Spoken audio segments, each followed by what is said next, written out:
Hi, y'all. Hi, I'm Gabe James Games, also known as Gabe Hicks across the internet. I am your host of Tabletop Tabletalk. I am introducing myself and my guest for the first time. For those of you who are seeing the VOD of this, I have with me today TK Johnson, who does plenty of tabletop work as well as GMing, storytelling, and playing other things. Please introduce yourself to the rest of us, TK. It's me. It's TK. I write spooky stories on the internet, and if you like them, read them. I don't. That's usually my outro stuff, so I don't usually do intro stuff. Why? Well, okay, so I don't know. I'm usually the GM, and so by the time it's my turn to intro, I'm like, okay, look, it's like 20 minutes in. Like, we have to play Dungeons and Dragons or whatever we're playing. Okay, that's actually really fitting. So you are in the right place. When did you start GMing? Like, do you know? Um, I do know. I started GMing about 3 years ago. Okay, so it's Yeah, it's very it's. recent. I mean, that's about where I am though. Like, so it's relatively recent in like the grand scheme, but I feel like you've become at least well known to be good at what you do. So even if Um, it's only 3 years, it's still Yeah, well, prior to GMing, I do so I'm in like SCA and some other like kind of like LARPing and historical recreation organizations, and I do a lot of collaborative storytelling. hmm So I'll start a story and then I'll be like, and what came next, and somebody will say something and then I improv off of that to spin the rest of the story. So it's very similar to GMing, except if you make stuff up on the fly, most people don't notice. that's awesome. Oh, that's very cool. Okay, Thank you. do you? Okay, so this is kind of a loaded question. What do you like about GMing? What do I like about GMing? First of all, I like knowing every secret. That's something that I realized 2 nights ago whenever we were doing some world building stuff. hmm And Katie May is the new GM for the next Indoor Recess show. I was the GM for the last 2 seasons, and now Katie May is taking the GM crown. hmm Um, and she's saying that she's going to do a GM prep stream, and I was like, yes, I'll be there. And she's like, you won't Oh, be there, TK. You're not allowed. And I was, why? I I want to know the story. yeah. And that's like the big thing. I really like being I don't like I think it can be summed up in things that I don't like about other GMs, which is like I don't like taking any joy in killing characters. Yeah. I like being the obstacle. I like giving them risks, but I also like giving them rewards, and I give a lot of rewards. I'm very bad at killing characters. You know what? I think it's a good thing to be bad at. Have you killed any characters before? I have never killed a PC for good. Okay. Okay. How how did you feel? Well, okay, so how did you resolve it after it had happened? Even if it wasn't like a permanent kill. So I actually talk regularly with players about what would happen if their characters died. Mhm. And some people are like, I just roll up a new character, and other people are like, I want to explore the underworld, you know? Oh, yep, yep. Um, so in Indoor Recesses, Mythic Odysseys of Theros, two of the characters were like dead, like straight out dead. But we were in the underworld, so we got Oh. to see what their lives were like in the sort of like Elysian Fields sort of afterlife, where one of them had become a queen and the other one was living in like a hunting lodge by the lake with his brother and stuff like that. It Oh was my like, gosh. but then we have to the party has to then convince them that like, hey, we've still got adventuring to do. Like, I understand you're in heaven, but we gotta save the world. And they're kind of like, all right, I fucking guess. So we spent a couple episodes doing that since they were already in the underworld. It's like creating this entire like, what is your heaven like what is the best thing that could possibly ever happen to you, and one of them is like, I want to be a queen, and the other one's like, I want to be left alone in the forest with only the only person that I care about in the entire world. And then them having to say goodbye to those heavens in order to like put that aside and keep going on their adventuring journey was very fun. That's a really interesting route for that. Because then it's I'm gonna start over because I said it's like 3 times. I enjoy the idea that even after death of a character, it doesn't mean that's the end of the character. Like Right. it's not that it has to be all right. Well, I just have to roll up a new one. It can be like, okay, so this character has died. How can we resolve that in a deeper way and still like have the person play the character, so have the character involved, especially in that setting, like getting to see their underworld and their heaven. Like I don't think that's something that I actually really gotten to explore myself before, so that's cool as hell. Yeah, I love the idea, and several of the character or several of the players are very like into like Buffy and stuff like that. So I Mm-hmm. knew the two players that died in particular are very into Buffy, and I've only ever seen one episode of Buffy, and it's the musical episode Yeah. where she's lamenting having been pulled out of heaven to go back and save the world, Oh my and the gosh. idea that like it she just had everything that she wanted. She just had everything that she could ever hope for or dream for, and all of the happiness like in the universe. And then she was pulled out to like go back through this like, man, I guess it's like you never consider like, what do I want and stuff. And so I very much am always fascinated by that idea of like, when do heroes get to rest? Yeah. So that's always a good thing, which they do at the end. The one that became a queen becomes a goddess of self and sovereignty, so Oh. like self-determination Yeah. and defining one's own journey in life, whereas previously she'd been an oracle of fate, so it's like very much a like turnaround. That's And the wild. other one does get to broke his curse, and he was able to buy his cabin and live with his younger brother in the woods by the lake. So they basically manifested their heavens like into reality. Yes. Yeah. What a take. Yeah. What are some of the things that you feel like have really made you a better storyteller, like a better GM, a better DM, any of it? The only thing that I think that can make you a better GM or storyteller, in this capacity where you are building collaborative worlds and stories with your friends, is to Mm-hmm. remember that you're playing a game with your friends and listen to your friends, you know, Yeah. but also like play with people who are ready to be a friend to you as well. I know a lot of people get very stressed out because they're like, well, I need to create this like Game of Thrones esque world for the people that I'm playing with, my players, my whatever. And I very much once somebody's like constantly calling the people around the table players instead of like occasionally saying friends, it's kind of like, well, you know, are you getting paid for this? I mean, geez, you make it sound like a full-time job. Maybe you should, Yeah. you want to take a break. Every successful GMing excursion I've been on has involved a like couple month break in between seasons as Mm-hmm. well. I i don't know how people can constantly do like week.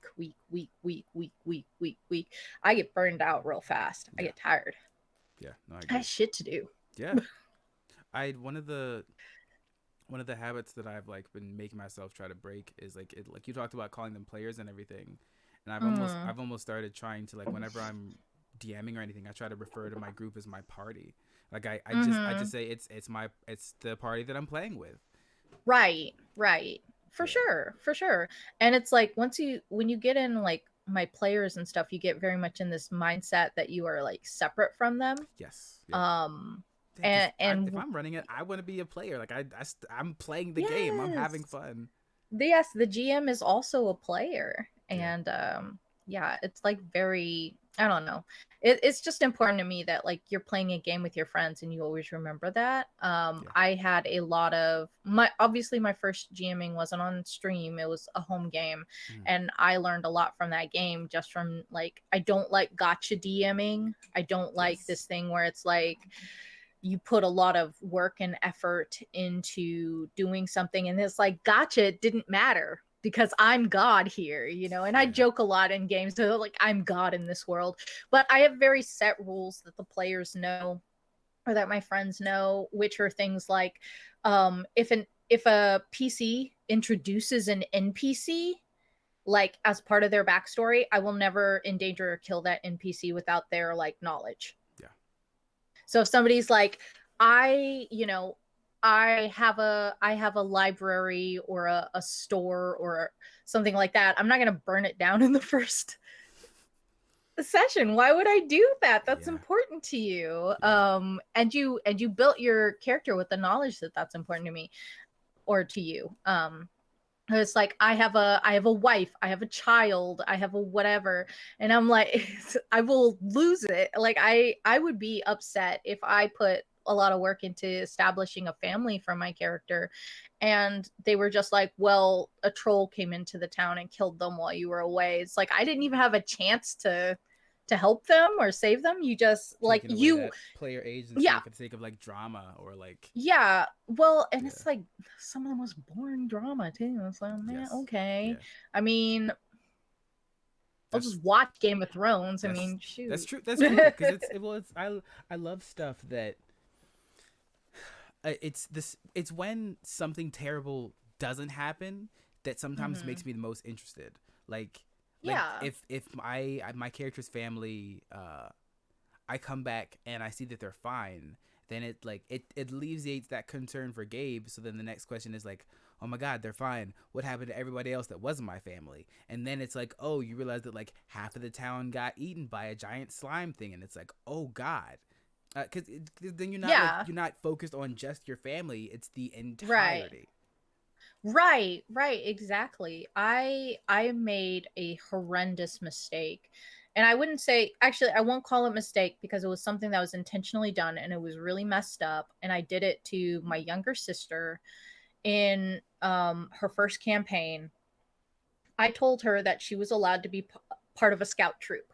I didn't anticipate that she was going to be the captain of like a 6-person team scout troop in which she would have like six little minions that were following her around and stuff, all very capable archers and things like that. And instead of going to her and being like, hey, you gotta send them on a mission or something like that because you can't have like 6 extra henchmen. Like we already have a 7-person party. Like we can't. So that's like, the CR is screwed. Like please, no, we can't do this. So instead, I put them in a situation where they died, and she didn't really have any. She didn't have any agency over it or anything. I won't go into the details, but it sucked, and it was a shitty thing to do. And she was really upset. Like she was so upset that she was going to kill off her character. She was like, my character can't live in this situation, like knowing that she failed so terribly to protect these people. And I was like, whoa.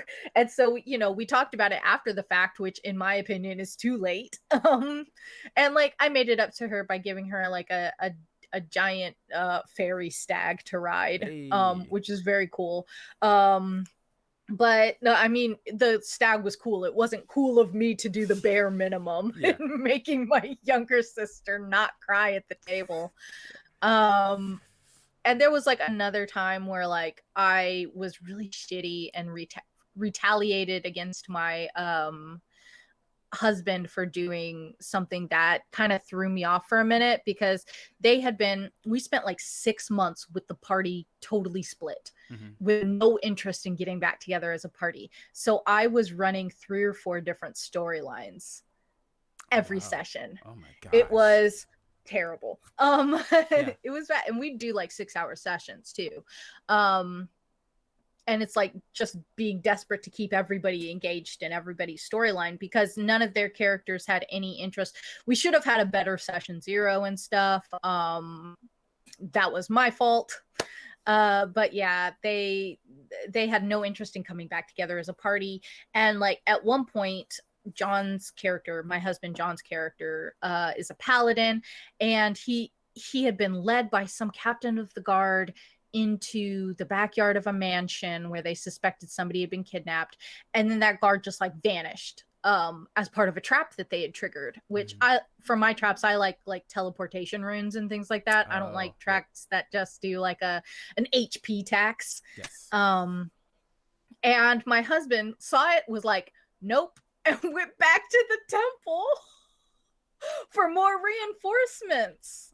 And I was like, I didn't plan for like, just go in the house, you know. But of course, and so he gets a little paladin that's like, she's brand new, she's 17, I don't remember,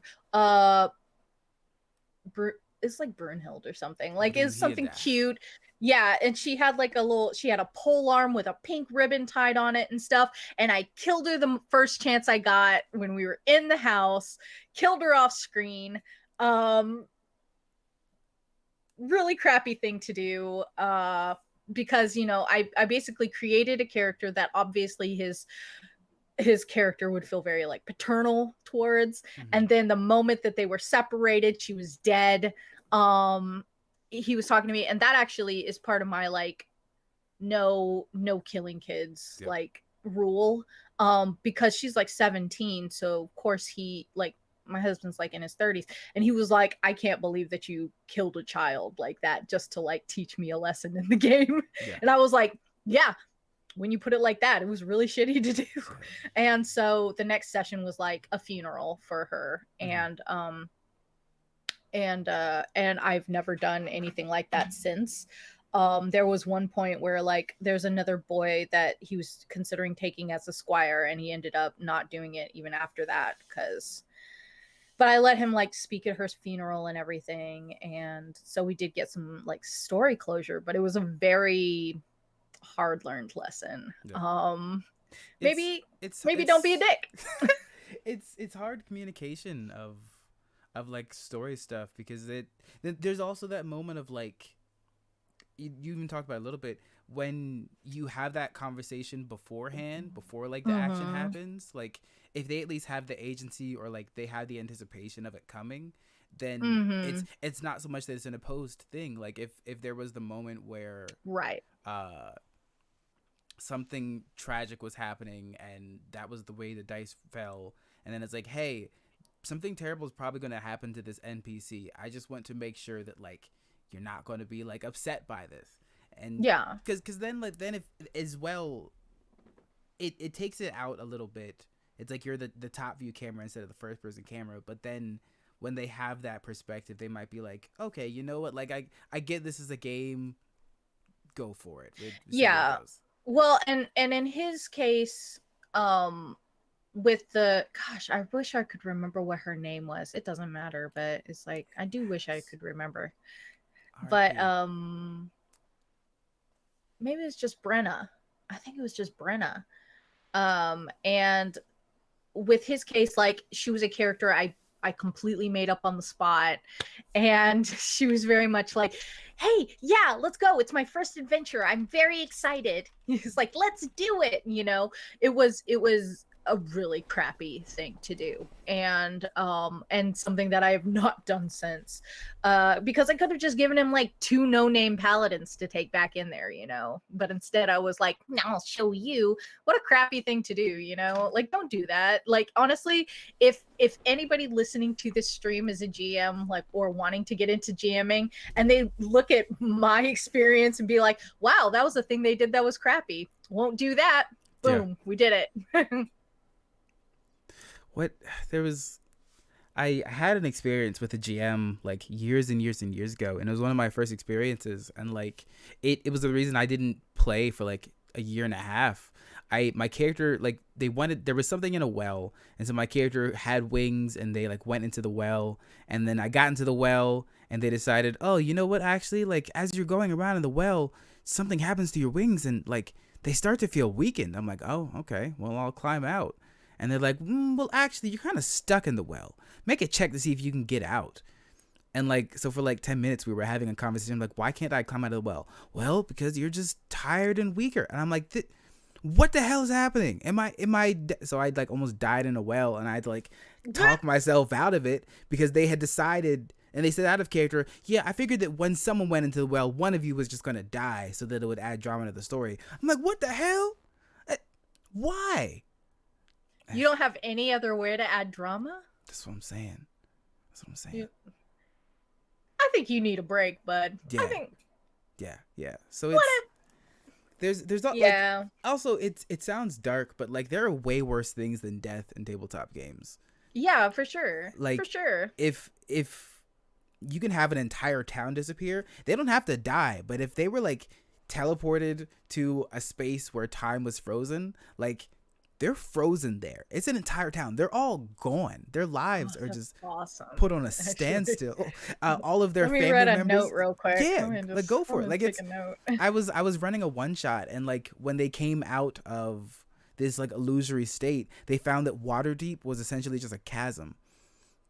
And like out of character, it was because Waterdeep had been stolen. Like the entirety of it, have been stolen so cool. and put in stasis by a devil prince.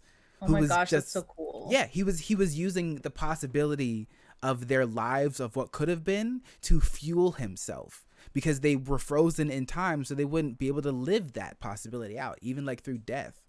And wow, okay, that's cool. I like that. Yeah. That's like a very like treating a timeline like potential energy. Exactly. So it was cool. It was like I don't have to kill all of those people to make it like it's horrible, because they still exist. If there is a relationship that someone had to someone in Waterdeep, it's still there, but now it's just like so far out that it's currently unattainable. It's unachievable. But then it was a driving factor. Oh, that's so good. That's so good. I love stuff like that. I've had to like lean out of like, I've had to convince myself that I can retire characters instead of having them have to die as well. Like I love retiring characters. Yeah. I've been very into like creating older characters. The character that I made for Demon Plague was Isabel, and she was a grandma. She was just like a little grandma. Dang, what is she? She's a what they call the fighters that are battle master. She was a battle master fighter. And she's a half orc, and she retired. She retired just fine. She was a retired like city guard, and that's where she started at level 1. Was that she had already been a city guard and had like raised an adult son who had a child, and she was like, okay, I'm a retired city guard, now I'm gonna be a matchmaker. So like her entire like 5 like level arc was just trying to get business for her matchmaking. So she was a battle master fighter with like a 17 charisma, which is absurd. Oh my god, so silly. It doesn't make any sense. So, but it was good. Well, like if you're running a game and you can see that someone isn't having fun with their character, like I implore that you just ask them if they want to try a different character, if they want to retire that character, if they want to go somewhere else. In my Monday game, I had my character for Drux, who was a paladin, and like he was the only healer, and I'm like, Gabe was like, being the responsible healer for a party is exhausting to me. And it really is. And I was like, and I was tank and healer, and I'm like, this is just a lot to manage. So I was like, okay, like what can we do for this character? So we ended up having him be becoming a mayor of one of the towns of 10 towns. That's so fun. Which one? I gotta start watching that show again. I don't remember. I think it started with an S. All I know is he has a baby dragon. Bryn Shander? No. Was it? He's a baby dragon? Oh yeah, that's right. Yeah. It might. I think it was Bryn Shander. I forgot that. But Prince sounds right. Sounds about right. Yeah. I think it was Bryn Shander. So he became mayor of the town, and it was just a nice little thing of like, okay, you know what? He's like, he didn't have to die for me to become a new new character. I just had the conversation with the DM, like, hey, like what are some possibilities? Could this happen? Could we lean into this? So he's still around if we wanted to revisit him. And it was a very like just reassuring moment that like I didn't I've been trying to include that more in my own games. Like Yeah. if someone's not having the time that they want to have with a character, just swap them out. Or even if it's like, oh hey, by the way, my god, like your god was like, hey, you don't want to be a rogue anymore, Terry, you can be a fighter now, Blazant. Like, and they Yeah, that's what we did for Mythic Odysseys of Theros. oh dope. Yeah, well, Carlos had thought he wanted to be a rogue at first, and Mm-hmm. then we got about three or four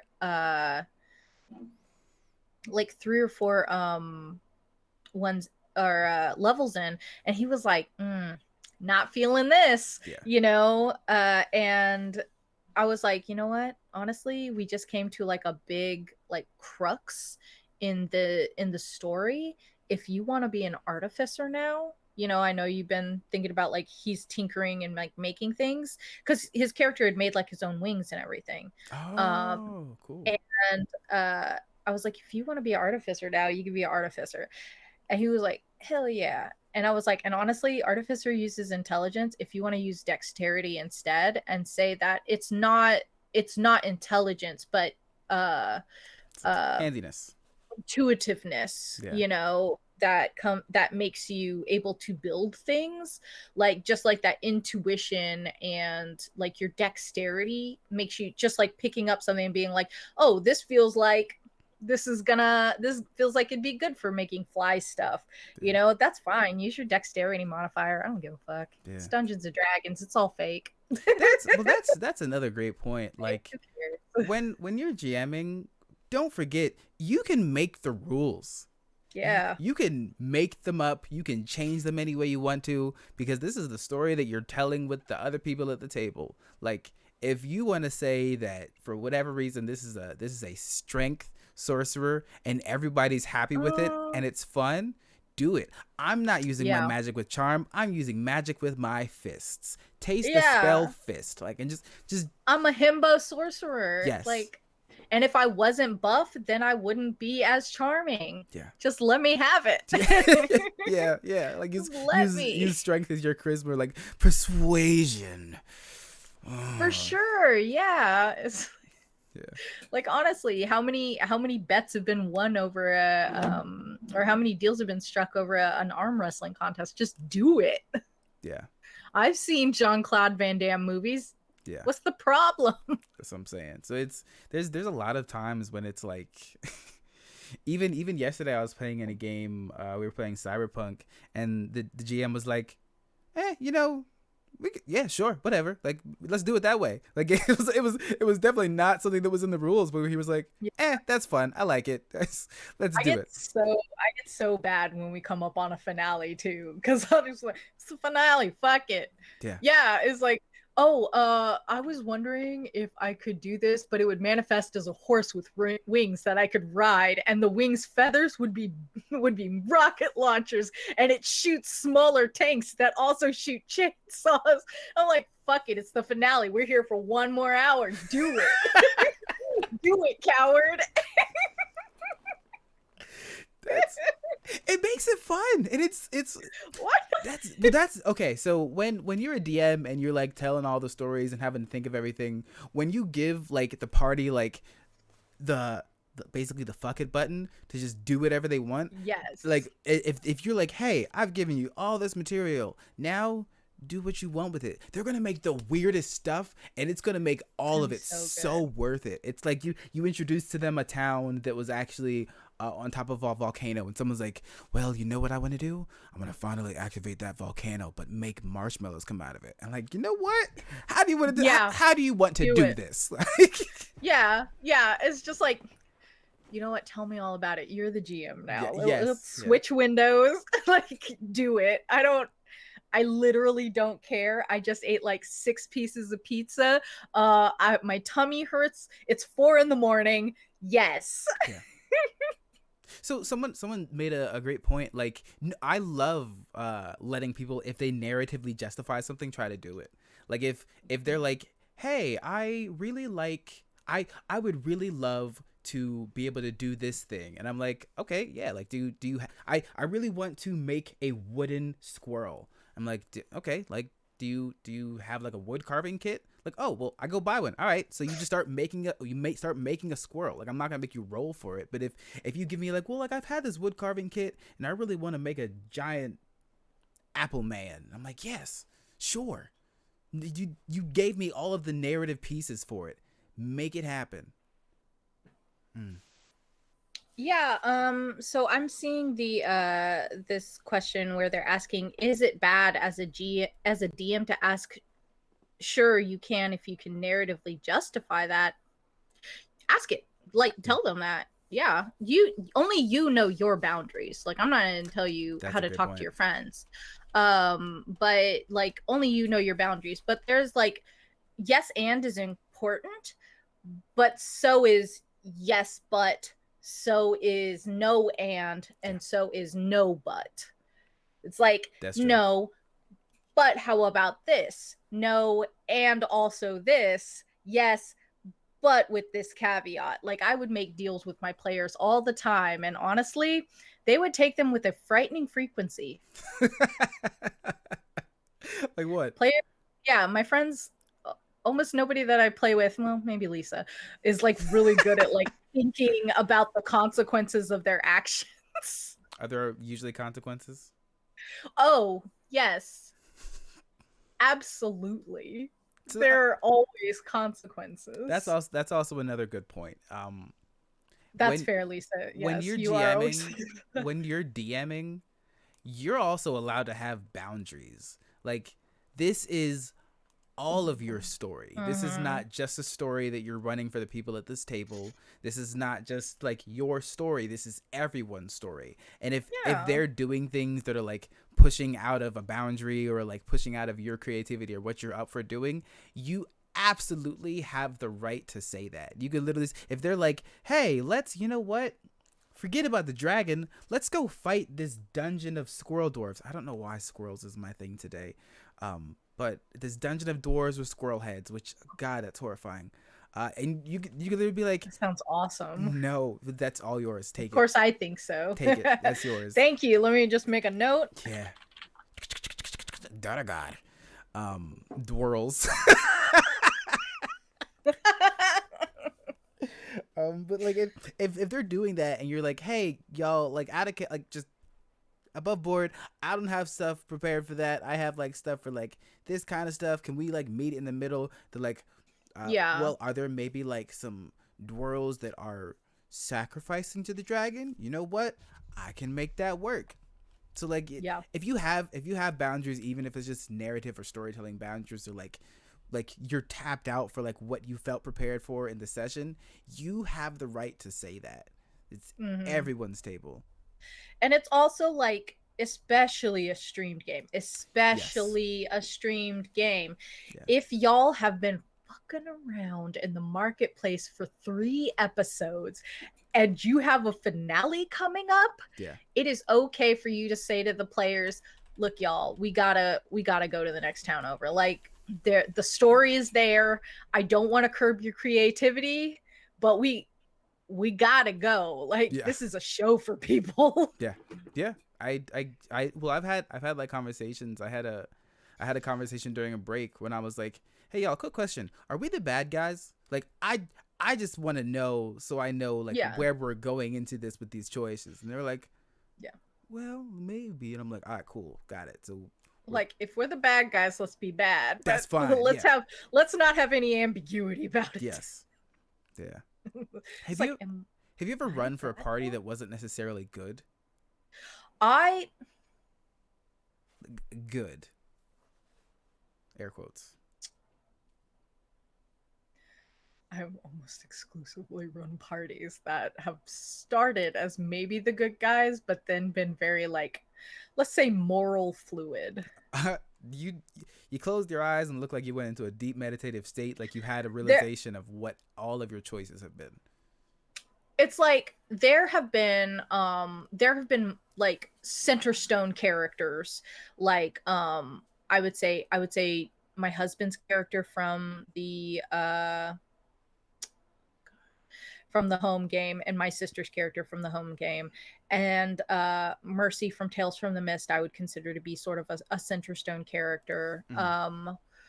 Uh Troilus, or not Troilus, Shushua from Mythic Odysseys of Theros, that have very like, this is my morality, and it rarely, like, this is who I am fundamentally as a character. It likely will not change. I may go through character arcs related to other characters, but there are like fundamental truths about who I am that won't change at all. Mm. And yet those fundamental truths might be accompanied with some other truths that are like, and sometimes I do things that society doesn't super love. And unerringly, those are the best behaved characters in the game. Really? Unerringly. It's the other ones that come in and are like, I'm a good guy, I'm lawful good. That, well, I know Mercy is good, Lisa. I will say, you do things that society might look down upon in specifics. Your Mercy's faith. Society is bad. It's Ravenloft. I'm so sorry, Lisa. Call out. Yeah, those are the characters that are like the most steadfast. But like, it's the ones that are like, I'm a lawful good cleric, I'm an Aasimar, I burned down the town. that I'm frequently stuck with for the other ones. It's just like,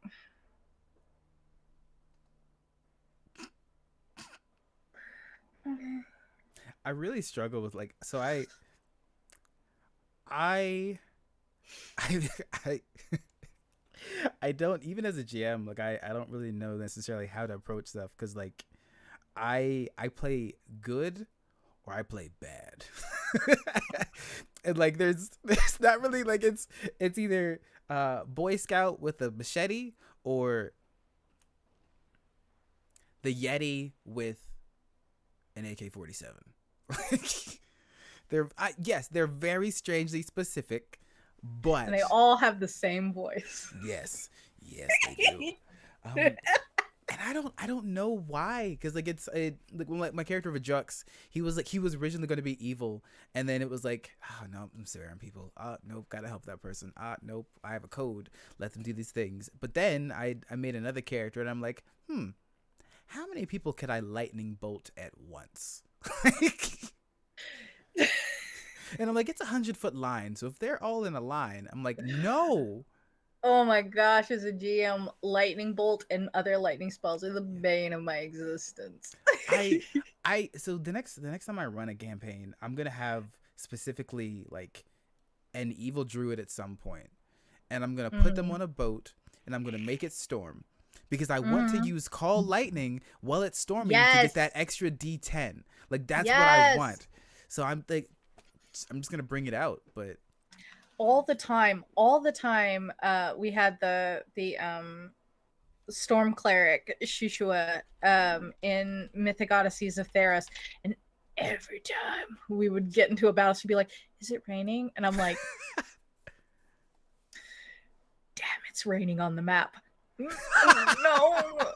So it wasn't even like you were trying to play it off. It was raining on the map. Yeah, it's raining on the map. I've got like storm music going in the ambience and everything. Everybody knows it's raining. And she's just like, is it raining? Is it raining for me? And I'm just like, no. Oh, this was a mistake.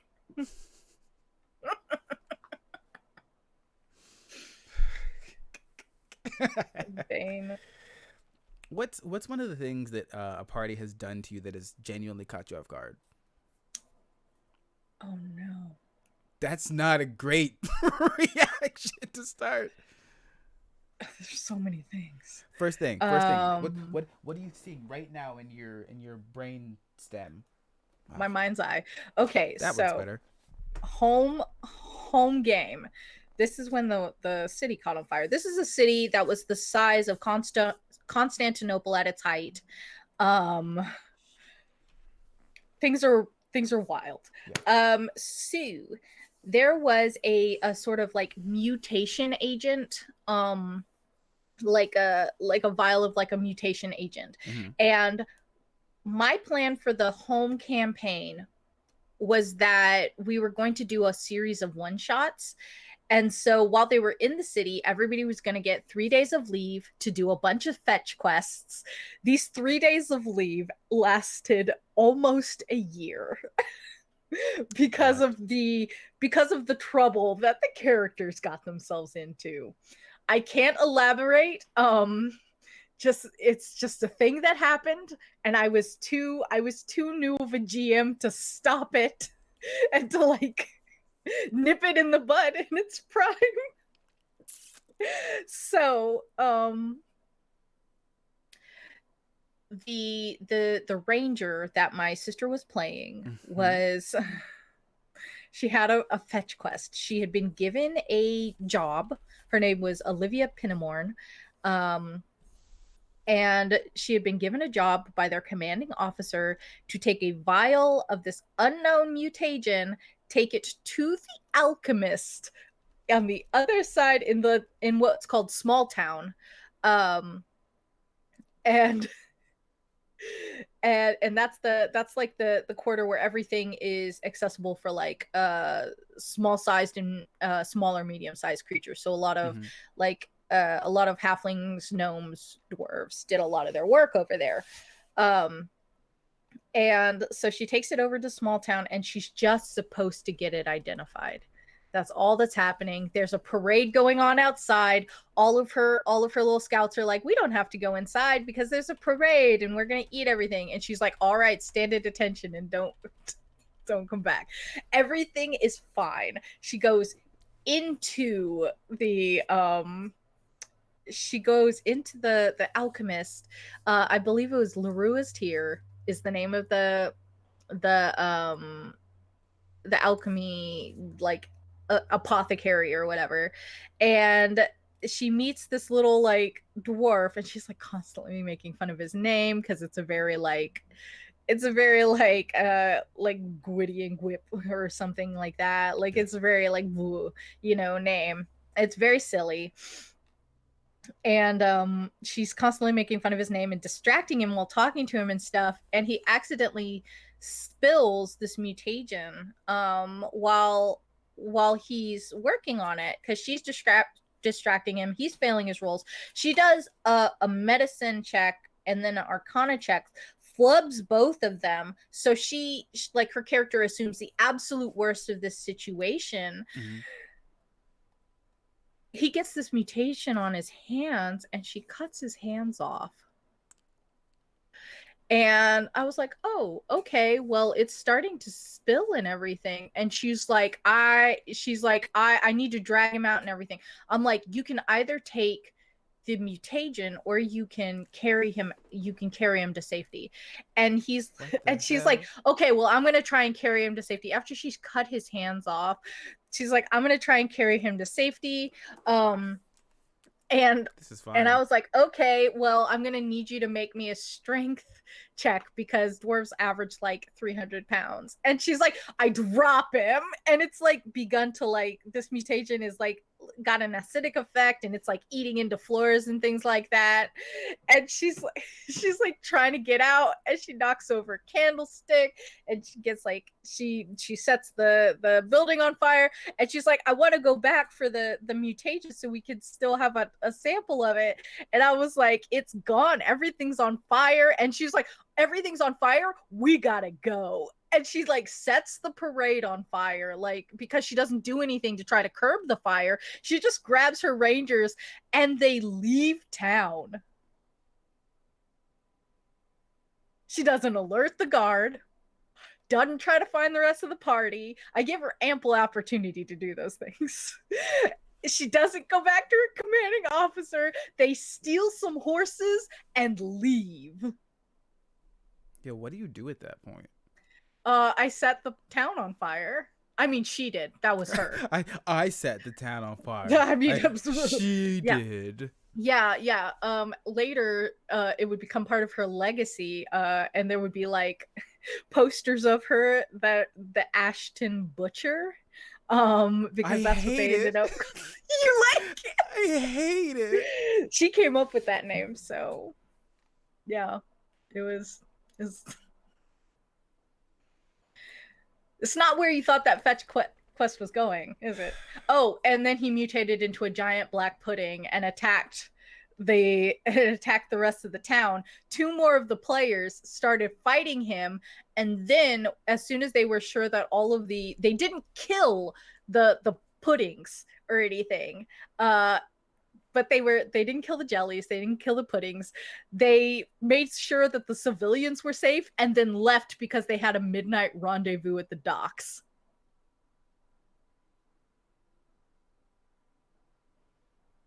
Some say the town still burns to this day.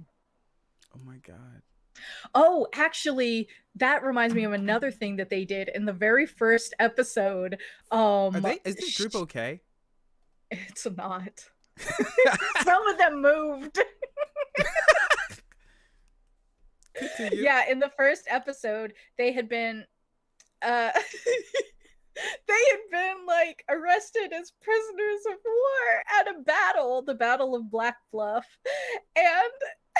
And Kristen's character, because she had never like played Dungeons and Dragons before, I was like, you can play an NPC that is secretly the villain, and we won't tell them anything. It's just when we get to the boss battle, I'll switch your fake sheet out for your real sheet. And then step back as the GM and not take part in it, and we'll do some PvP. It'll be fun.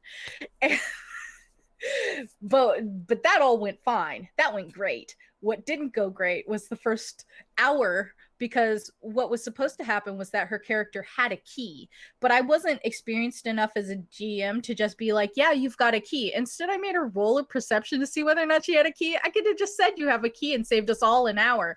No, they spent an hour looking for keys, finding a key on an unconscious guard, dropping it into the ravine, losing it forever. She's a half elf. I don't know if she has night vision. I think so, right? I don't know, but she couldn't find it. She rolled a 1 on perception.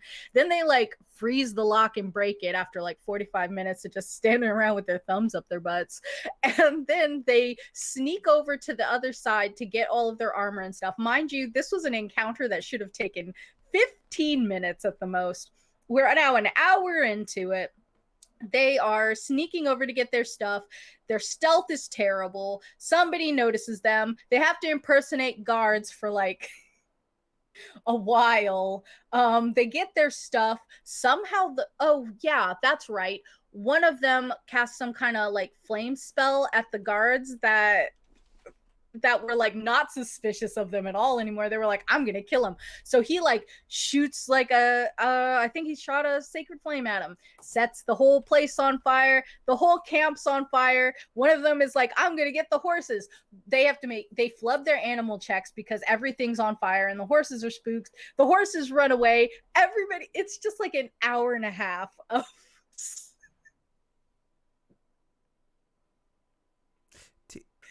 These were games that you GM'd, right? Yes. Do you think that you are responsible for the chaos that these groups? Yeah, that was my first time GMing. Do you think this set a precedent for your experiences always afterwards? Yeah. Someone said, I want to join one of your games. You don't. I don't let that stuff fly anymore. See, here's the thing, TK. You might not let that same stuff fly, but you definitely put out the same energy. I do. I definitely let them get away with some nonsense. You might not let the same stuff fly, but you're still letting something fly. It's like, you know what? No planes, but flying machines are fine. You literally said earlier, you want a Pegasus with feathers that are rockets that fire chainsaws? Bet. That came out of your mouth. First of all, go ahead. It's feathers that are rockets that fire tanks that fire chains. My bad. How big are these tanks, by the way?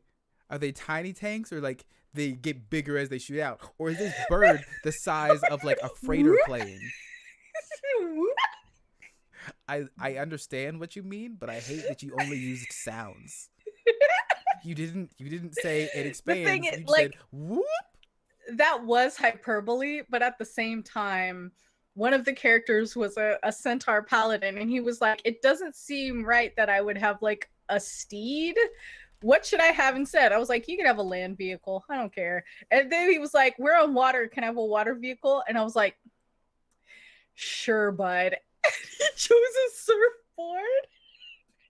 Just a centaur paladin on a surfboard.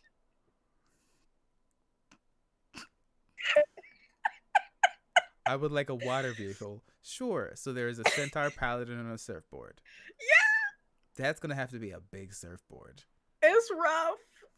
What a day. What a day for me. Did they? Right. Did Yeah. did any? Was it just for? Did they not want a vehicle for anybody else?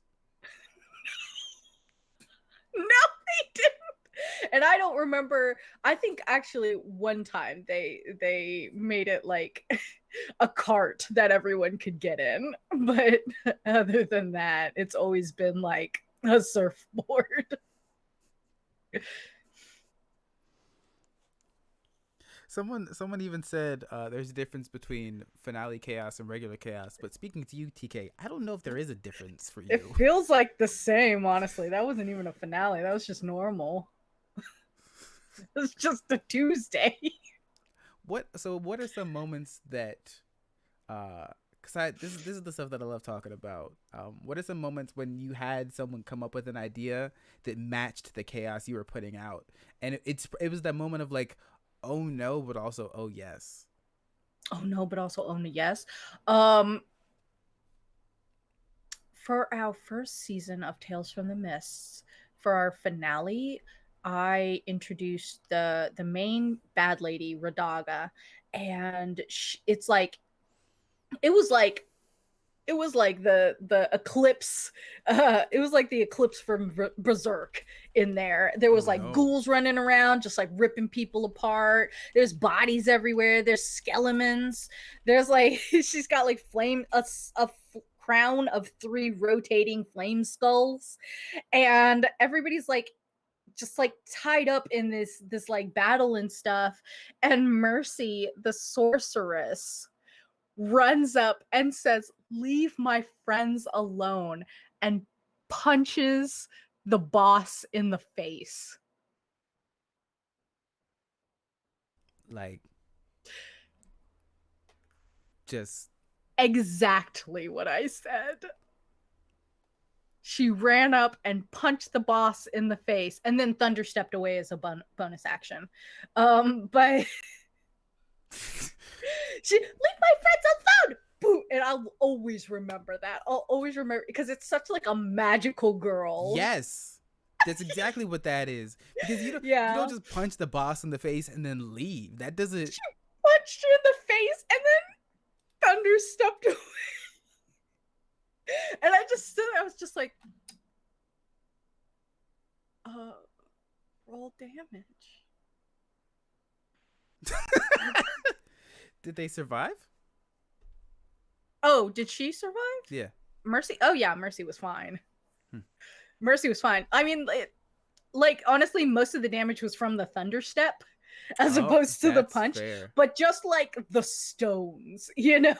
just like I'm the sorcerer, and I'm just run up, Did the boss punch respect the Mercy a little bit after that? I you know what? I'm gonna say yes. She died, so Oh.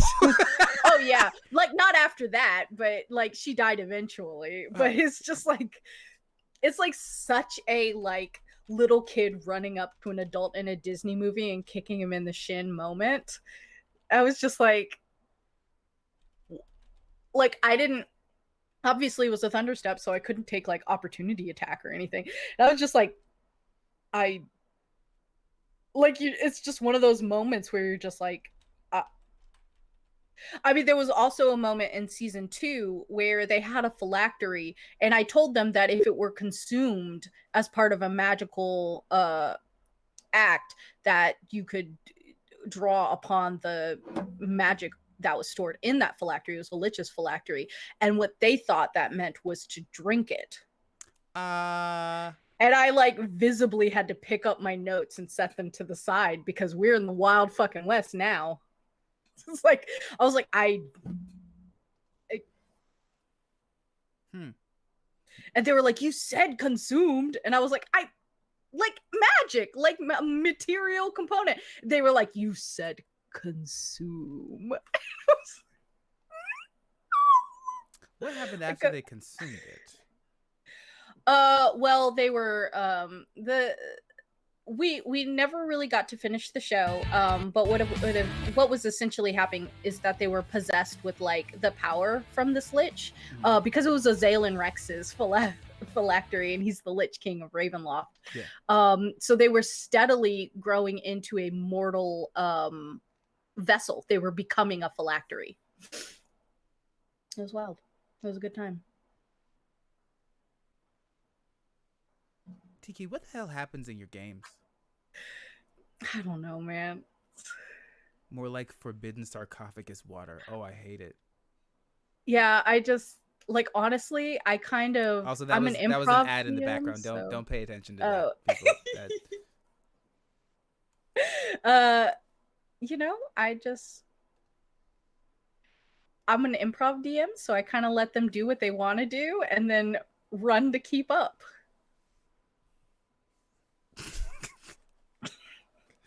Okay, I feel like so something that I genuinely think is that after a while, a DM starts to cultivate what kind of players they get. All right, is this an intervention? Someone actually said that earlier. I think Lisa called this an intervention. Is this why Bunny asked me to be in this call? Yes. Bunny was like, TK, hop on with Gabe so we can have a secret event. Bunny's gonna send messages. All right, Gabe, the intervention is ready. Just go whenever you're good. It's like, this is a problem. We care about you, and we need you to stop letting it play. I think it's good. Like when it's good to have a type of cultivated chaos that you just attract with the type of players you have. Or if you're the GM that lets people embrace their chaos, they're gonna have a great damn time. Yeah, I think I'm still learning a lot about it, but like when we were doing the session 0 for Haunting of Good Society, which is a good show, y'all should watch it. Plug all that stuff, CK. Okay, that was Thank you. So weird. I know it was. Please God, I've been in my house for a year. Just let me have this. You got this one. I'm sorry. Just like asking myself, like, what's the worst that could happen if a player like introduces something. Lisa wanted her character to be like possessed by a ghost, and I was like, all right, what's the worst that could happen? You know, like if I say no, what do I have as an alternative that's as cool? Like, you know, if I say yes, I don't have to do any work. She's going to do all the work for me. That's great. That's the great thing about working with Lisa. She does all the work for you. I do enjoy playing in games with Lisa, although the current game I'm in with Lisa, she has a goddamn possessed ass cow, and it's... I know, Bess. I named that cow. Of course, I'm so happy. You're the reason that cow. You're chaos. You. Yeah, she was like, I kind of want a cow companion. I was like, do it. Name it Bess. Such a good time. Even when I can't be there, I stick my little chaos fingies in, my little meat fingies, my meat hands, my bone fingies. Sorry, I have bone fingies. Been watching too much Riverdale. Don't ask that. Nah, what? Oh, okay, so then another question. If you had to give someone advice about making their games fun, or like being a good DM or GM, what would you say? Even if it's like one thing, a couple things, any of it. Do you want to be a good GM or do you want to be a proficient GM? Ooh. What does that mean? A good GM is always a good GM if they put like the happiness and safety of their friends first. You know, and including that in them too. Like, am I happy and safe? Are my friends happy and safe? You're always playing a game with your friends and you never forget that. As long as that's the case, you're a good GM. A proficient GM is like, Matt Mercer or Brennan Lee Mulligan or any number of the, I can't think of any other GMs. I'm so sorry. Me, no. Gabe. There you Gabe. go. I'm sorry. You. I'm really sorry. Like, I how was much just do like, I have to cough, TK? Dang. I was just like, oh no. Just like, but like, if you want to be like a proficient GM, honestly, let yourself be fallible. Mm-hmm. And it's okay to let your players do a lot of work for you. Like, it is. That's a good if point. you get it gets them invested in the world. It gets them invested in each other. Something I learned from Katie May, who's also a great GM, like me. Yes. Hype yourself up. Something I learned from Katie May is like, find ways to have your players or your characters, your party, choose each other. You know, like, no matter what's happening in the world, no matter what your characters' personalities are, no matter what their backstories are, what's important is now, and that they choose each other. Because otherwise, why are you playing together? That's a really deep point. Yeah. What a good time. Yeah. I think she told me that while I was eating half a cake for dinner, so You maybe not the advice I needed, but hey, I mean, it stuck with you. maybe she should have said, stop eating that cake. Nah, never. Anyone that says that is not your friend. You're right. I don't need that negativity. Katie May, if you're listening or watching, never talk to me about my cake.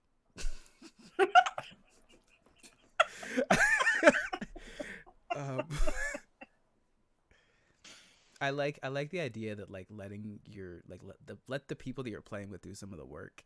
They should be invested in like the story or the fun or the game, and like I don't have to make all the rules. I don't have to name every dang person in this town, and that is something that I do pretty often. I'm like, you walk into the tavern and you see a barkeep.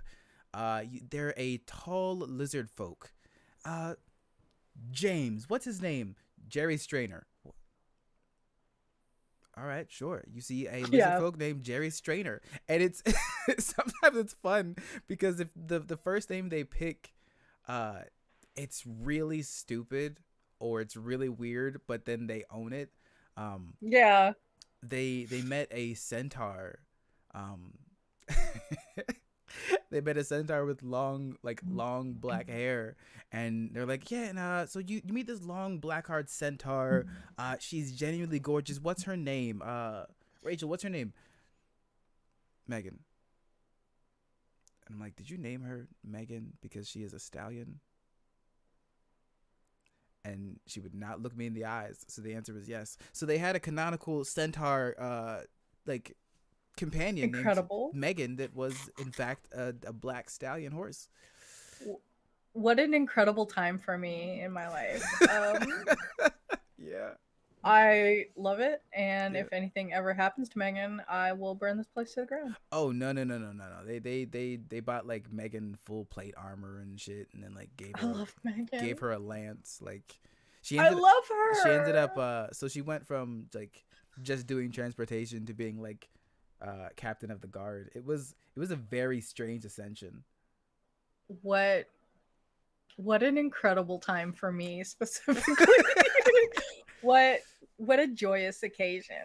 I used to, whenever I would like super prep, because I did used to super prep, especially for my home game, because I was doing so many storylines, I would just have like lists of I would just have lists of generated names, and then write in where, like, whoever that was, it was like goblin, innkeep. There in the second season of course I stopped doing that, and in the second season of Tales from the Mists, when they go to the styes, which I made into an enormous dead like water titan that was being buoyed by the gases from having died, and there was a city made inside of it, like Monstro from Pinocchio. God, that will mess me up. Continue. And and there's a tavern that they were all converging in, and somebody asked me what the tavern name was, and I was like, the tavern has no name, and that was canon because I couldn't think of anything. TK, I love it though. I couldn't think of a name. I love it though. I can, and now it's like it's like there for all eternity. I thought of a name for like the haunted house at the end of it's the house at the end of Claret Lane, as we were doing that episode for Haunting of Good Society. Like as we were doing the episode where I was like, oh, I don't know what the name of this haunted manor is, that like Lisa's character was so invested in going to, and I was like, yeah. And then they were just talking, and like as they were talking, I was muted and like googling synonyms for the color red. I'm just like, ah! Well, like so I ran a mystery, like it was a murder mystery game, and like I had come up with like 5 different possible people who were going to try to kill the person, and then like when the session had started, I hadn't decided yet, so I just didn't. And like they kept like looking around and like asking questions like, well, is it pot? Look, I'm gonna look for, like, they were like looking for clues that didn't exist, so because they were looking for specific things, like some of them started to exist. And they started asking questions, and they were like, and then like the 4th episode, they had like this whole conversation of like all the clues they had and like how it had to be this person because it made the most sense. And when they had decided who it was, that was the same moment I decided who it was. And there was even a time when it was like the person that they were hired to protect was named like, I don't remember. I was gonna say like Alex Johnson, and no, I'm gonna not use the same name as yours. That's fine. Alex Raymond, and then they met someone named like, I was like, her name is Alasia Raymond, and they're like, oh, you have the same name as our the person who hired us, and internally Gabe's like,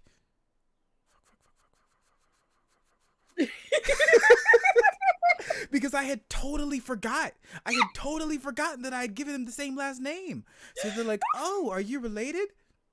Yes, that's my cousin. It's interesting you came here with him. And like it was like they had no idea, but in turn, like having those DM moments where like even if you forget, if you play it off and make it fun, they'll never know, and it'll make an amazing story. Like a Freudian slip of using the same last name because I'm not as creative as I thought turned out to like them having a cousin that like they thought wanted to kill him. Here's another part of advice. I know we're past like the little advice part. Never. But like the show has no rhyme or reason. Like, you are creative. I promise you're a good storyteller. Yeah. It is totally normal as a writer, as an artist, as a GM, that when somebody's like, go, for you to be like, I've forgotten all words. What are words? I don't know that. Yeah, you go into like a new setting and you have to like describe, I have to describe the 5 senses and all their glory and really get everybody immersed. And you're just like, what is smell? What is it? It doesn't exist.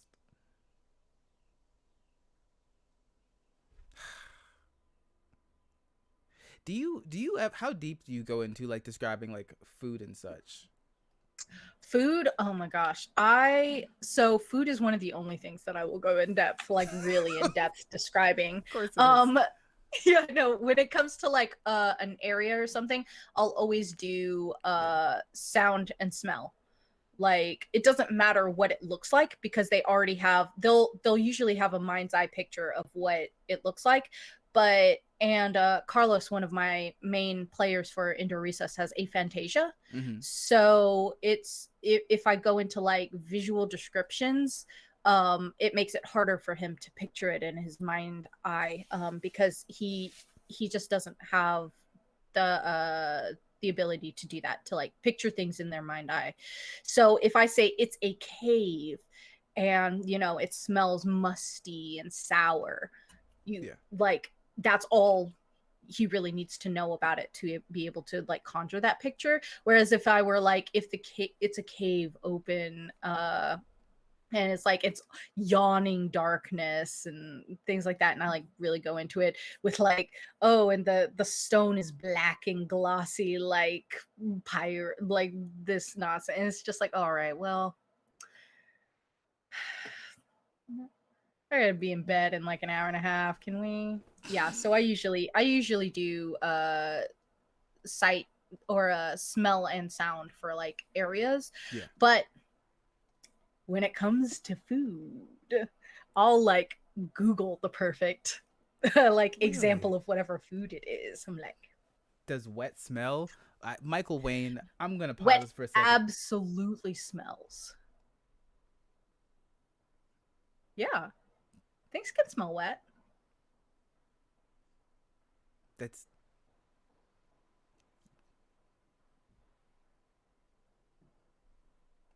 What's your bathroom smell like after you take a shower? clean. Maybe you got clean water. All right, weird flex. Yes. Why is clean water a weird flex? That should be the normal.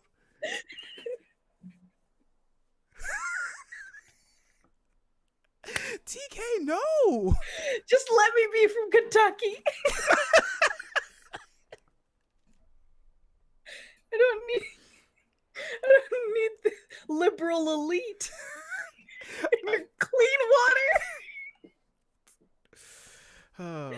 Maybe that's why wet smells. You know what? What were you saying about food? I'm learning a lot about myself. What were you saying about food?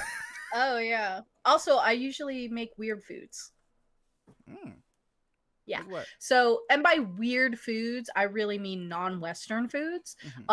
So almost every time I go to another, if I have an area that they're coming to that's like obviously influenced by a certain part of the world, I will choose like the street food. So that way they can kind of get like immersed in it. So I'll usually have like some manner of like sticky fried dough or monkey bread or something like that. And I'll usually have some form of like bees, like dehydrated bees with honey on them, like mushrooms and stuff, you know, salty, peppery grubs, stuff like that. Yeah. I love food. Grubs? What about you? You love food? Have I ever had grubs? Yes. Like in real life? Yeah. Oh, dope. Yeah. For my food, I really like to dive into senses of like, instead of describing what the flavor has to be, describing like the quality of the food. Like when someone takes a bite, it's like you take a bite and it's a delightful savory flavor. It's you feel the taste like going down slowly, and it kind of looms in your mouth in an aftertaste that is sincerely enjoyable. And I like doing that because then it almost like I get a moment of like, so like with that sensation in mind, what does it taste like to you? And then they might give me like a remnant idea of what it tastes like. I like that. Yeah, because I'm like, you get a smooth drink that is called Eldritch Firewater, and they take a drink and it burns a little bit going down, but it has a very cool sensation at the end. And then I like asking like the player what that flavor is like, and then I might build on to that later next time, or build onto it. But like if I have the name and the sensation, I like their opinion of like the middle ground of that. Ooh, that's a good idea. I like that, especially for like fantasy style foods and stuff. Yeah. Almost like, this is not great for me. Like, honestly, it's something I'm just realizing I've done. Almost every time there's like European style food, it's almost always gross. Wow. Really? And then like, then like Southeast Asian or African street food is like really good. Like that's the stuff that's good. So it's like I'll describe them as eating like eggs on toast, and it being like sandpaper on the tongue, like just like the way that the bread is, because the bread is like so grainy or rough, you know, things like that. It's good to know that though. Like even if it's realizing it now, like that's well, okay. That's another thing that I Yeah. like the show. I like talking about this and then just at least discovering things or having realizations that you might not have had before. Mm-hmm. Well, and it's like, so I remember trying a tarantula Oh, after seeing, dope. they're very crunchy, and they're very like, they have like a peanut buttery smell, or not peanut buttery, but like nutty Mm-hmm. taste to them. And somebody had prepared it in the way that they did. I'm so sorry, tune out if eating like bugs or insects or spiders is like really bad for you. I'll be done in like 3 minutes. I'll raise my hand like this when I'm done. So they had prepared it in the same way that they had seen on one of like the Food Channel like travel shows. And so it basically meant frying them in hot oil and then like tossing them in ramen mix, like an instant ramen packet, and then going and just like frying them again. And so they just look like fritters after they've been batter fried like that. And then you bite into them and the hair's all been singed off. So it's essentially, it's like a fritter or like calamari. Like that's the That's texture. interesting. And it's got like a really nutty flavor. That's interesting. So that's another thing that is a great DM like idea. If you're describing things, you can describe things using other things. Like TK just talking about Yeah. it having a nutty flavor. Like if you can describe it in a way that people can relate to or compare it to something, that's okay. That's more than okay, and it gives people a frame of Hmm. reference. You can say it has a kind of nutty flavor, except it's significantly sweeter or significantly saltier, or Yeah. it's almost like there's a nutty flavor with a bit of like, strangely enough, an asparagus aftertaste. Like you can describe that and then like twist how it's going to be shaped or taken. I, I love asparagus. Asparagus is so good. I'm gonna go get Anyway. some asparagus later. Yeah. Do it for me in the land where I can rarely get fresh produce. No, I live near Amish country, so they'll like they operate on the honor system where they just leave vegetables outside and then hope that you put money somewhere to pay them. Put it under the vegetable that you Yeah, just took. I It's like just I like, like tipping them though. Like I'll take like a head of lettuce yeah. that's like 50 cents and then like leaving like a $5 bill. Yeah, for sure. Yeah. Because it's like, it's not just that it's lettuce, you're also paying for like the land that they tilled and the work that they put into it and the Yeah, table and the display. And exactly. anyway, what a delight. Yeah. Well, do you have a favorite NPC that you've created? And if so, yeah, you do. Why? So this is interesting. I don't care about NPCs. Really? Yeah, I know I'm very much in the minority. I know a lot of people have favorite NPCs. I I don't really have like a favorite NPC. My favorite NPCs were definitely, have all been in uh the haunting of Good Society, Mm-hmm. because they were played by the other players. Mm-hmm. So in Good Society, the players have their own main character, and then they play an NPC that is tied to one of the other main characters. So the way that the other players played those NPCs that they themselves created was really great, and I loved those NPCs. Mm-hmm. So all of the characters that I created for that I really liked. But other than that, You don't I get don't really get attached. attached Yeah. to NPCs. Yeah, kind of, because like after the first game that I played at home, I was like, you could die at any time, really.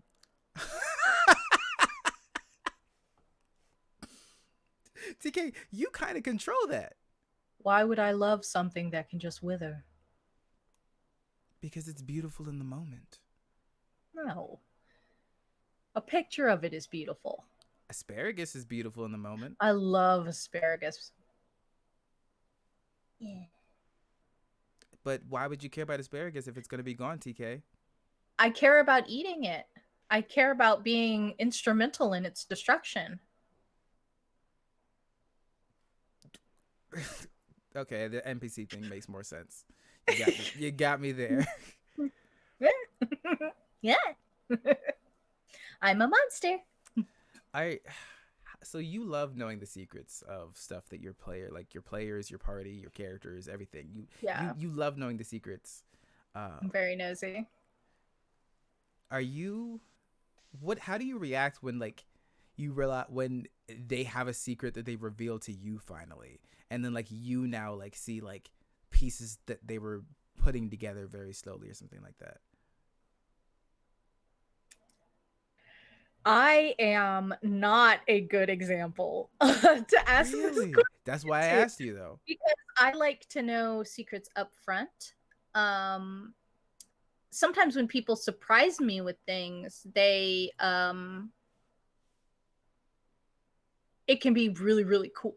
Like I'd be like, oh snap, that's Yeah. so cool. Like, Well, okay, if it's jarring, that's not a bad thing because I get that also speaks to the idea that DMs are different. Like some DMs prefer to know the secrets up hand so they can work with it.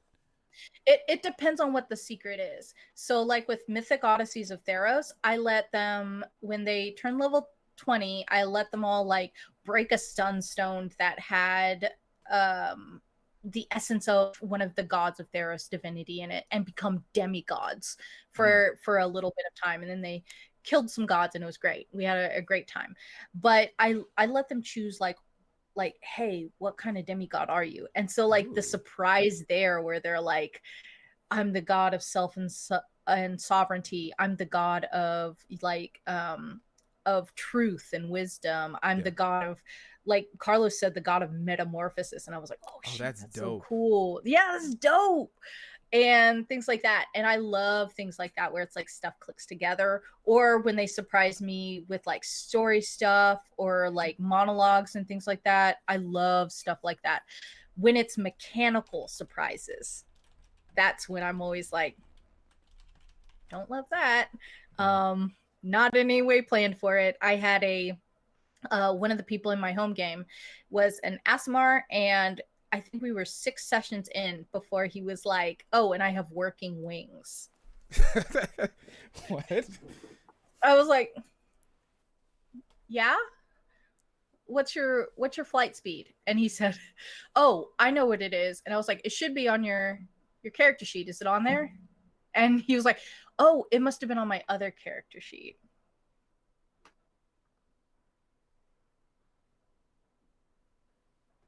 Yeah. And so I know what you're asking me is like, when they have a surprise for me, how do I feel? Yeah. But and yet my gut reaction was like, when your players do a bamboozle. So there have been plenty of times when people have it's that moment of surprise that it's not a fun surprise. It's like a surprise of like almost like trying to get one over on the DM. Yeah. When it's like when it feels like antagonistic, where it's like I kept something Yeah. secret mechanically because I did not think that you would allow it until the very last moment. That makes me feel kind of bad because I'm like, dang, am I a bad friend? Like, Oh, am yeah. I not a good GM? Like, I get like really up in my feelings about it. But when it's story stuff, I don't mind at all. If Mhm. they're just like, oh, like this is my like you're my long lost twin or something like that, I'll be like, oh yeah, we are. Like, let's do Yeah. it. So So if it's it's story almost stuff, it's fine. like even if it's a thing that was a secret, uh instead of like on the spot, like that kind of before game thing of like, hey, I've been like leaning into this stuff for a few episodes, like do you mind if like during this session we lean into like this has actually been the case all along. So it's like hearing Yeah. a secret before the moment they want to execute something, so you have that ability to work with it. Yeah, like to augment it to be as big and built up as they want Yeah. it to be, because I can't school my face at all, and I Oh, know it'll be obvious if they pull one out and I'm just like, You what now? Excuse me? Yeah. Did you say you were a long lost princess? But if they like even 5 minutes before, if they like DM me and are just like, "Hey, I want to do this," I'll be like, "Let's fucking do it." Yeah. Yeah. Giving the storyteller Honestly, even if they haven't some even set notice. up for it, sometimes I just forget to prep for the game. I had a Solani message me and be like, "Hey, I want to be possessed by this god and murder someone." And I was like, "Let's do it, fam."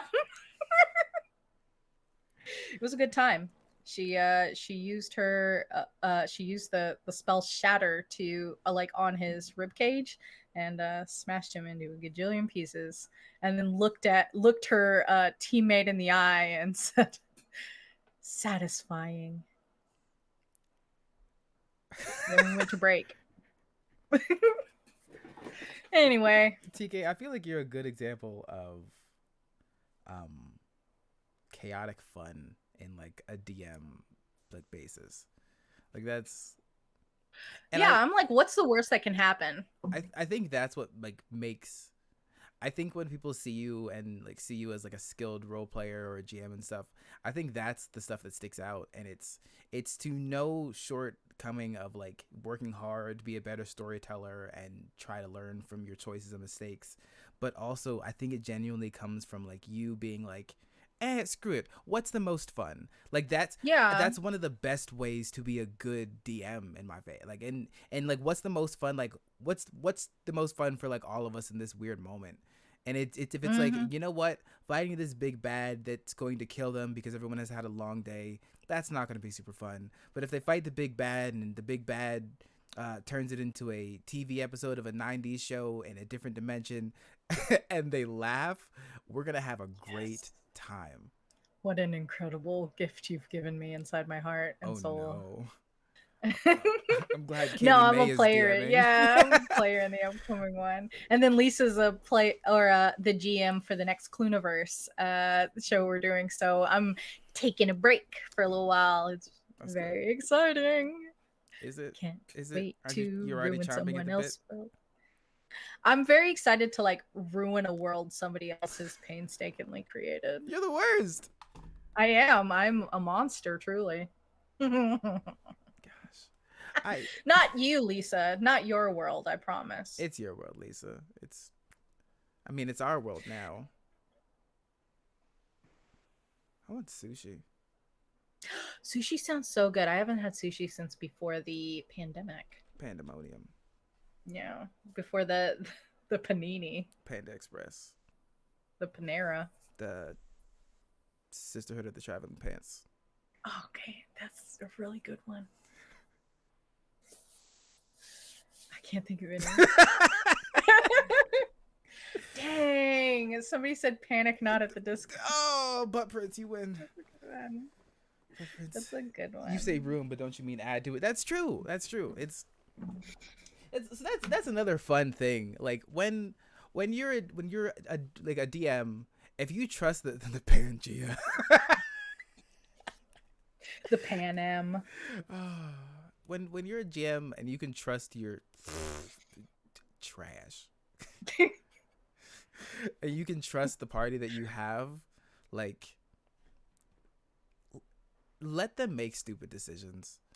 Or like if they make stupid decisions, you don't necessarily have to punish their stupid decisions. If they're like, you know what, because like TK talked about the one character that went and decided they were gonna punch the big bad, and like the big bad didn't try to kill them in that moment. TK just let them have it, and it probably felt great. It all like out of character, above ground. It might have been kind of stupid. It might have been like, you know what, maybe don't punch the maybe God, but it's just like it's fun. It's fun. It's weird. So let them make stupid decisions. Fail upwards.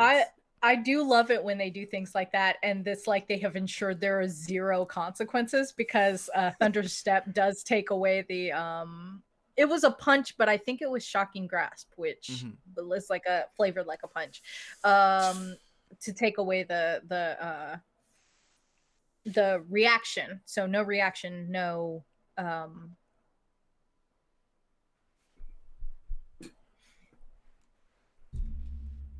What an opportunity attack. There we go. There you go. Just like, trying to think of what. There you go, Lisa. Oh my gosh. And then during one of our boss battles, Carlos's character had taken what's the sphere that it's like an anti-magic sphere that traps an opponent. It's 10 by 10 or whatever, and and it put it around a god.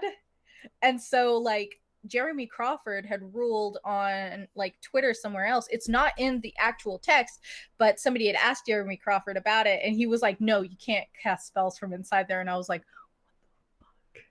so it's a 10-minute spell where they just use that time where they put this god in baby jail. That's interesting. And he didn't have any teleportation spells left. Anti-magic field. It's just like a gosh, I wish I could remember the name of this spell, but I think it has the word sphere in it. No, it's anti-magic field. 10-foot radius invisible sphere of anti-magic. Um, Can't do magical travel.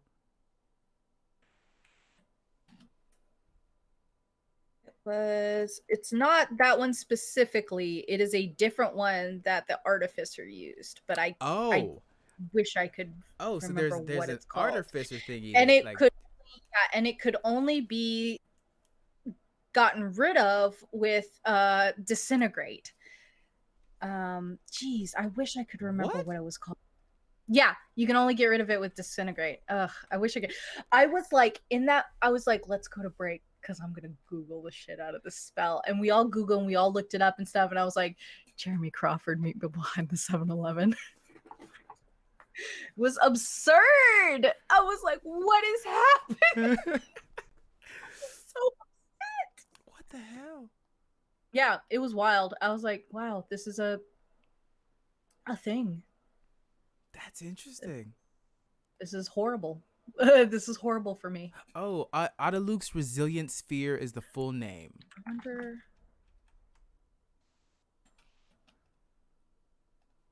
Let's see. Oh my god, yeah. Disintegrate spell targeting this globe destroys without harming anyone inside. Yeah. Nothing, not physical objects, energy, or other spell effects can pass through the barrier in or out. The creature in the sphere can breathe in there. The sphere is immune to all damage. Creature inside can't be damaged by attacks or effects originating from outside, nor can a creature inside the sphere damage anything outside of it. An enclosed creature can use this action to push against the sphere's walls and thus roll the sphere at half the creature's speed. You turned a god into a hamster. Yeah, he's a gerbil now. Like, what was I supposed? I was very upset. That's hilarious. What a horrible day for me, in particular. And so they did that, and while they were doing that, like while he was trapped in the sphere, they got like all the hostages out and stuff. I love a boss fight where it's not just like trading haymakers, you know what I mean? And they were all level 20, so it's just like an arms race to like who can cast power word kill first, you know? Yeah. Or finger of death. And you're just like, well, okay. Who has an extra slot for a wish spell? Who has that? Yo, you know, one of the best moments. Yeah. Like I was playing it in a one shot with B Dave, and like the magic item I had was the Hand of Vecna, and like he let me make a deal with the Shadow God. I'm like, sure, I'll give you what you want, and then the Shadow Goddess was like, good. Then I have a gift for you, and she put the Eye of Vecna inside of my character at that moment, and it was not planned, but he's like, you know what, it'll be funny. I just want to see what happens. So he reincarnated me as Vecna like during a one shot with a group of other people.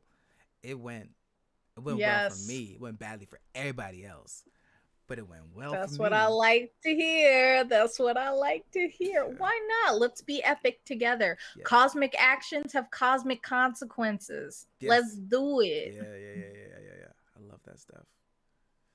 I do too. I love ruining the lives of my loved ones.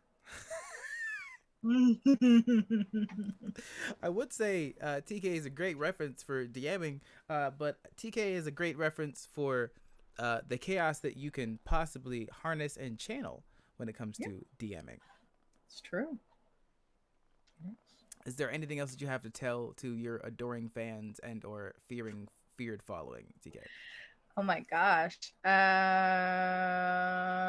We've been talking for like an hour and a half Yeah. almost. Over. If I had any more advice for you, it's that the light above the stove is not a nightlight.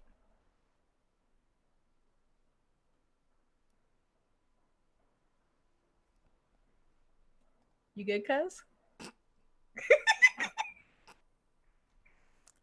All right, well, thank you all for watching, and I'll see you next time. Take care.